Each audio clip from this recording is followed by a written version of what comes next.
Good evening, and welcome to this edition of 60 Minutes.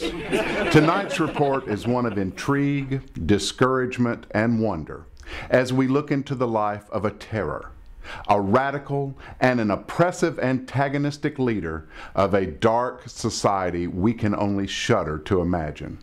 A seemingly normal child born into poverty, and yet somehow he managed to climb his way to the very top, where corruption, deceit, and revenge plagued his very soul.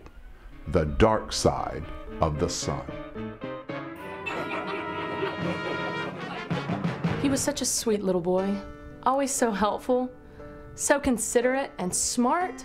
You wouldn't believe a boy of 6 years of age could take apart a YT 1300 circular hull, starboard mounted command pod freighter in just under 20 minutes. Remounted with a Carillion gunship turbo laser cannon, 6 quad lasers, and a concussion missile launcher, all before dinner. Who is this sweet, considerate, and smart 6-year-old, you ask? None other than the dark Sith Lord himself. A long time ago, in a galaxy far, far away, a little boy, not unlike any other child you would see in your neighborhood, was born to Shmi Skywalker. Anakin Skywalker grew up a normal child. He played baseball, had friends, and went to school. A time bomb hidden within a small boy, and no one had a clue. Oh, he was the best friend I ever had growing up. He was fun to be around. He played practical jokes. Everybody loved him. I never saw it coming. I never saw it coming is the typical reaction of most of his friends and neighbors. And why would they? There were no signs, there were no warnings. Or were there? He had asthma, so bad you can hear him breathing in the next room. We never could seem to get rid of it, even into his adult life.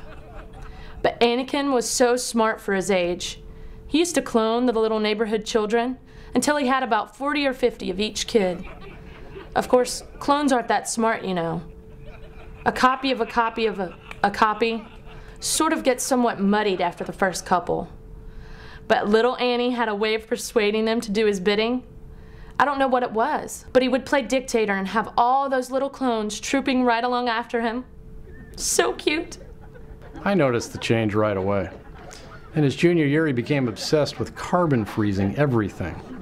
First his biology experiments, then his lunches, then Mr. Wetzel, the principal. I started to notice his style of clothing changed. He wore more black than he used to. I thought that was unusual, seeing that we lived on a planet with 2 suns.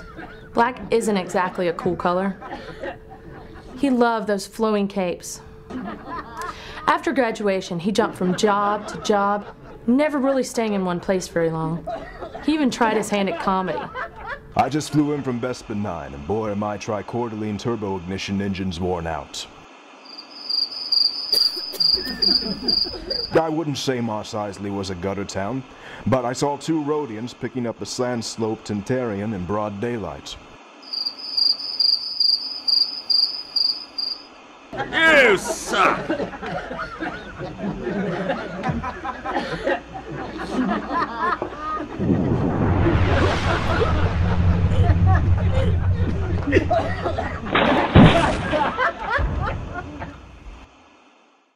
I don't know what all the fuss is about. So he got off track a little.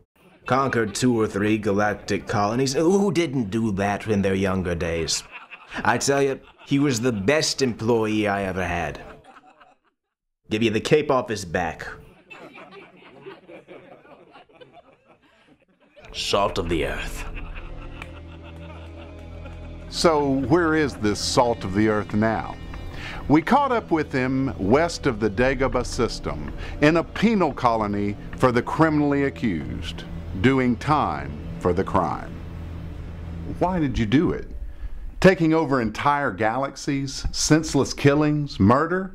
You were supposedly a normal, well-balanced child, I'm told. Do we really know what normal is? Have we really defined a well-balanced child? So you're saying you're a product of your environment? Is that what you think? That's what I'm asking you. What are you saying? if you're a product of your environment. What do you mean? Did the people you interacted with growing up influence you in any way to cause you to become what you are? What am I? A Lord Sith on the dark side. Dark side of what? The Force. Is that what you think? That's what I'm asking. I know you are, but what am I?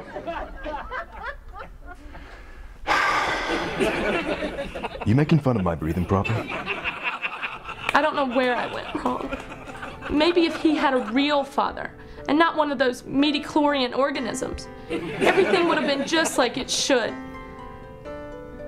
I just want my little boy back. Finding the light on the dark side of the Force is not always easy. Where will the boy from Tatooine, with a loving mother and microorganisms for a father, go from here? We can only wait and find out. Possibly in a trilogy prequel. I'm barely safer for this edition of 60 Minutes. Good night.